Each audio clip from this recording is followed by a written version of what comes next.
Hello, hello, hello. This is Rosie here of the Little Rosy Coloured Glasses update about world events and local events. In our country, it's Brexit. Article 50 has been signed, or it has been, what do they call it, triggered. So now we've written a letter and we're going to leave the euro.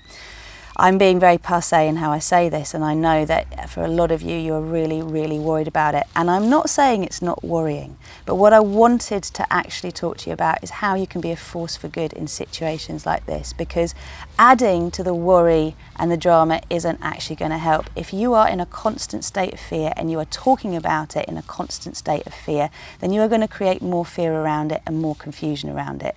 I think it's pretty plain to see that no one really knows what's going on with Brexit and whether it's going to ultimately be a good thing or a bad thing. So we have the power to shape whether it's going to be a good thing or a bad thing by our thoughts and our expectations and our desire to drive change in a positive direction.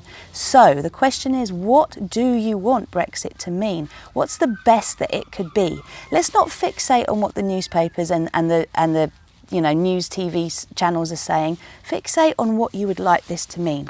Really, it is a move to sovereignty. It is a move to self-empowerment. It is a move to self-sufficiency. But we need to make sure that each of us take the message here that yes, we are part of a greater collective, but first and foremost, we need to be in integrity with our own selves first, and then we can start to be in integrity with others. And whether you take that as an individual or you take that as a nation, it still stands. So, in shaping our reality, this is about the conversations that you have. What would you like things to look like? How would you like governments to run? How would you like this country to run? What is important to you? Think about it, because as you start to change the narrative, the conversation, and stop arguing with people about who's right and who's wrong and whether they were right to vote leave or stay, no one really knows. And actually you don't either, because you don't have the whole story, no one does. And if you are taking what you think is going to happen from the mainstream media, or even the fear-mongering that goes on in the, dare I say it, the underground scene of the whole conspiracy theory movement, I end up believing that the governments are in on both of these things, okay? Like the conspiracy theories and the mainstream news are both designed to create fear. So there's somewhere in the middle, and that place is where you get to dwell. Use your energy wisely. What you focus on grows. Thoughts become things. You are that powerful. Don't act from fear, because acting from fear creates more fear. Until you feel the need to act with inspired action, you get inspiration to do something positive, to make a change, to stand up for something, to lobby, sure, if that feels right for you, but don't come from the place of fighting. If you come from the place of fighting, all you will ever have is battles to fight. Come from the place of educating, of raising awareness, of asking for something more and even demanding something more, knowing that it is your birthright.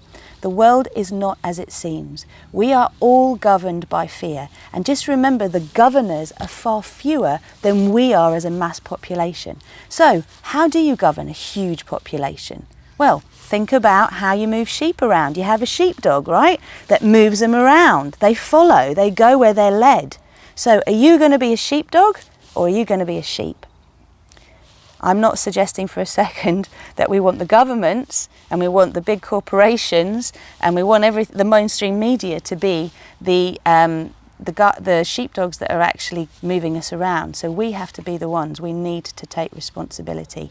And when we are clear what kind of world we want to live in, what kind of rules we want to live by, and the fact that the law should actually be for everybody and no one should be above it in any nation. If we have a law, it stands for everybody. And that's the way it goes. That's not the world that we're living at the moment. And you know we don't live in a true democracy either, because you can't have a truly democratic state the way that democracy is set up.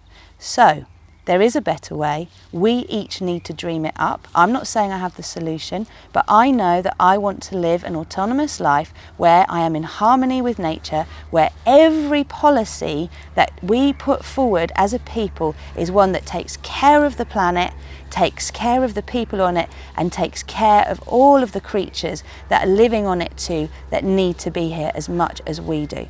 We don't need to live the way we have all this time. It is time to move out of this paradigm. So let's dream up a new one.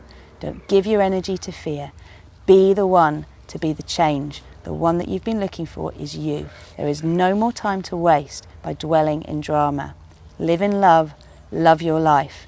Make the changes by focusing your attention and your perception in a new direction. What would it look like if I had a chance to change things? Ask that question and then go about making the changes that you feel guided to make. Talk to your friends this way and see how we come up with solutions rather than dwell on problems. Namaste.